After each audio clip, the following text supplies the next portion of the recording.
So I know this is my second video of this morning, but there's a story that I came across, and I just wanted to put my kind of 5 pence worth in on it, and that is the story of a woman that got a lift home from a guy when she was very, very drunk. And she then claimed that the guy sexually assaulted her on that drive home, and the guy, very wise guy, by the way, he recorded everything that had happened before she got in the car. He must have set his phone to record or something for, I'll protect myself here in case something happens. She's drunk, but I'll get her home anyway, as a good guy would. And she accused him of rape or sexual assault. So I just wanted to put my top 5 worst experiences with women into the mix, just to, I don't know, just to sort of show that the internet is a reflection of real life, okay? It is. Whether you like it or not, it is. So at 5, we have what I call the baguette situation. This was when I was about 18, maybe 19, and I was visiting my then girlfriend in London. And at Marylebone Station, I stopped to get a baguette from a shop, and I got to talking to a woman while we were waiting for our baguettes to be made. And we talked, I don't know, 5 minutes, maybe 10 minutes. And then just as I sort of went to leave, she stopped in her tracks, looked at me, wide-eyed, and went, and walked off. And I was like, what were you expecting to happen there? It was just a conversation. Were you expecting me to ask you out or something? No, it was just a conversation. Not a bad one, that one, but still, it was awkward as hell. Then we have opening the door. So again, this was in London. This was a job that I was going to as an electrician, and I opened the door for a woman and let her through, and she screamed at me. Not just one scream, I mean many screams, telling me about how she owes me nothing, and that she's a strong, independent woman and stuff. And I just thought, yeah, okay, fuck it, just all right, and just basically just walked in and walked off, like, not my problem. And then at 3, we have a bar scream. So I'm a very chatty person. If I get a pint in me, I can happily go to a bar and know no one there. And if I have a couple of pints, I will just get chatting to anyone. I'll just literally just walk up to anyone and just say, yeah, you're right, how's it going? Blah, blah, blah. And I did this in a bar a few years back, just to have a chat. Nothing in it, literally, just she was sort of the closest person to me, and again she just started screaming out loud. Literally the whole pub turned around to look at me to see what I'd done, and I was just like, I don't know. So again, I just walked off and started talking to somebody else, but very, very uncomfortable, not a good situation. And then the second worst instance I've had with a woman was I was living in Aylesbury at the time, and I think this was before sat-navs and things like that existed, or before they were kind of mainstream, you know. Definitely this was before Google Maps, so certainly before you had them on your phones. And there was a girl standing at a bus stop, and I was basically going around in circles. I couldn't work out which way to get to the town centre. So I pulled over, done my passenger window down, and said to a girl stood at the bus stop, hiya, do you know which way it is to the town centre? And she said, yeah, you literally just go straight up this road, this will take you straight to it. I go, oh, okay, brilliant. Do you want a lift if you're waiting to go there at all? She said no. I said, are you sure? No. So okay, then I'm gonna go. And she was like, no. So I just again, fair enough, that's absolutely fine. And I've always had a rule of ask 3 times, and then that's that. Anyway, I got a phone call later that evening from the Aylesbury police. I needed to come in for an interview because this girl had taken down my registration plate and said that I tried harassing her and getting her into the car. Ooh, when they first called, I think that was a new car to me. So when they first called, I thought it was something to do with like my old car, and I thought I was just going to go in there and say, yeah, I don't own that car anymore, so that's not me, it's sold. But no, it was about me, and yeah, the police officer was just like, yeah, she's made a claim that you tried getting her into the car and was harassing her to get into the car, and I was just like, no, I offered her a lift. Like, there's nothing in it. Yeah, whatever. I can understand why she didn't take the lift and everything. But trust me, there was no harassment there, which I found quite funny. But again, not comfortable, not a good situation to be in. And then number one, and I will never, ever, ever forget about this. This was a little old man sitting in a restaurant. Again, this was in London. This was a little old man. I went to the restaurant to get a meal for lunch. I was on like lunch break, and I just went to get a meal from, like restaurant. And there was an old man sort of sitting opposite me. So I could sort of see everything that was going on. And this little old man, he'd made his order, and then there was a woman sat like 2 tables down from him, and she had made her order. And as the waiter walked off from her table, he sort of there was on like one of those long benches that goes along several tables, and he kind of shuffled across to her and just went to say to her, look, I'm here alone, you're here alone, nothing in it, but would you like to have lunch together and have a bit of chat over some food? And she screamed. I will never forget it, because the scream was so loud, so haunting, basically. And this little old man sort of quickly shuffled back to his table and just sort of sat there looking at the table, just waiting for his food. And I just thought, for fuck's sake, man. I'm sure he was about 90. I'm sure he's not going to, sexually harass you or anything.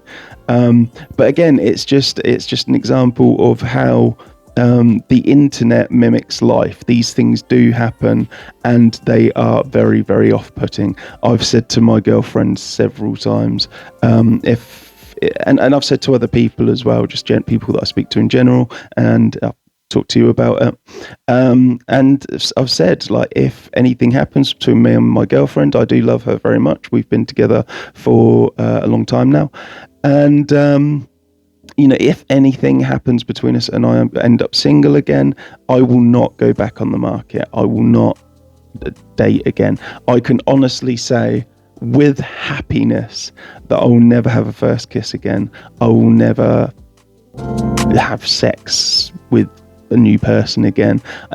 I'm fine with that. I'm genuinely happy about that, because it's just not worth it these days. It's really not. So I can understand why young men are just checking out of society and just saying, yeah, it's not worth it. It's just not worth the hassle. Yeah. And I mean, I consider myself actually quite lucky, because if security or anyone like that had walked over when I was screamed at in the bar, I'm sure she would have said, oh, he's harassing me, and that could have escalated quickly into I don't know, prosecution or something. It easily happens. It very easily happens. So I'm quite grateful that nothing happened there. Again, with opening the door when I was screamed at, that could have escalated. The baguette, let's say my girlfriend had met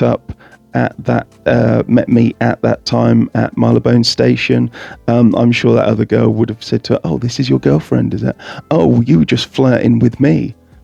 Like, no, I wasn't. I was just talking. Like, it's not a big deal for me. It's not like talking is, I don't know, cheating or fucking or anything like that. So yeah, I'm happy to talk with women and things like that, and respect their boundaries.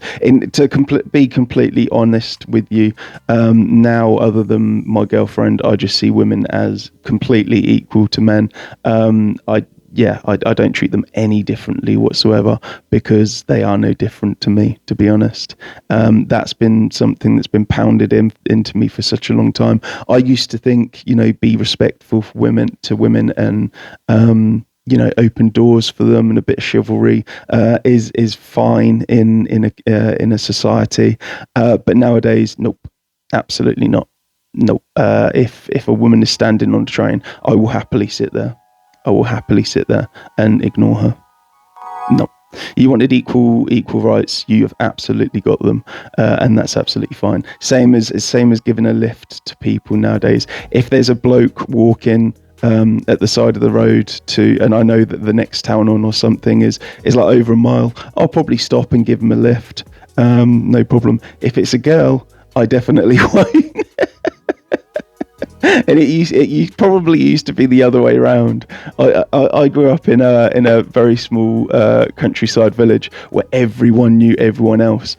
So it was the norm to, especially this one very long road that led into the village. It was like the main road into the village, and it was just the norm. If you saw somebody walking along that road, you would pull over and just see if they wanted a lift, because you knew if they were walking along that road, either way, they've got like another mile and a half to go before they get anywhere, before they get to anything. So it's just normal in my village. Like, yeah, if you see someone walking, just offer them a lift. But yeah, again, nowadays, if I still lived in that village, I just wouldn't. It's a different country. It's a different world now. Especially when it comes to women. You don't exist to me in any other way than a man exists to me. So I'm absolutely fine with that. I hope women are absolutely fine with that as well, because it's what you've been going for all these years. And yeah, absolutely fine. You've got it now. Nice one. Yeah. So I just wanted to sort of again put my sort of money's worth in on that story, because I absolutely know what it's like for this guy, who I feel sorry for. If he's proved himself innocent, then that should just be the end of it. But I didn't read a great deal into the story.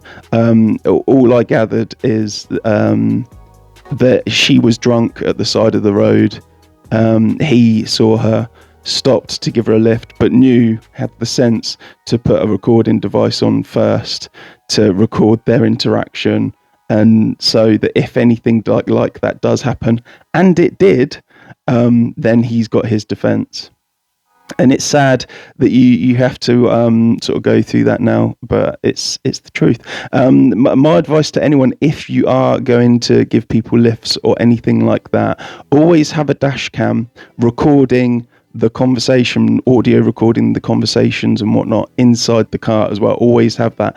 And if you give somebody a lift, turn the radio off so that dash cam can record everything that's said, everything going on in that car. And then if something like this does happen, where you get accusations, then you've got it recorded.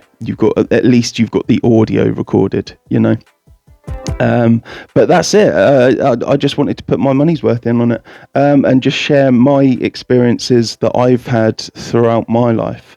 And those are my top 5 or awkward encounters or negative encounters that I've had with women. But like I said, that little old man, that will live in my memory forever. I couldn't believe it. I just felt so bad for him. But it happens. Maybe these women have had a reason for reacting in such a way. Maybe not. But there you go. That's just the truth of it. Regardless of whether they had a reason or not, they reacted the way they did, and sort of put men off for life. Really, even trying. yeah, that's basically how I feel about it. Let me know if you've had any similar experiences, anything like that. Any encounters that have just made you think twice about talking to women, approaching women, anything like that. Or same vice versa. If there's a woman, I'm sure there's lots of women that have had awkward encounters with men. Yeah, it's just is what it is, isn't it? It's not worth it these days, is it? Just keep yourself to yourself. You know, have a chat with somebody if there's cameras around in a pub or something like that, where it's safe, lots of other people around. But if somebody says, do you want to come back to mine for a house party or anything? No, thanks, I'm good. No, no, thank you. Anyway, have a good day, everyone. Bye.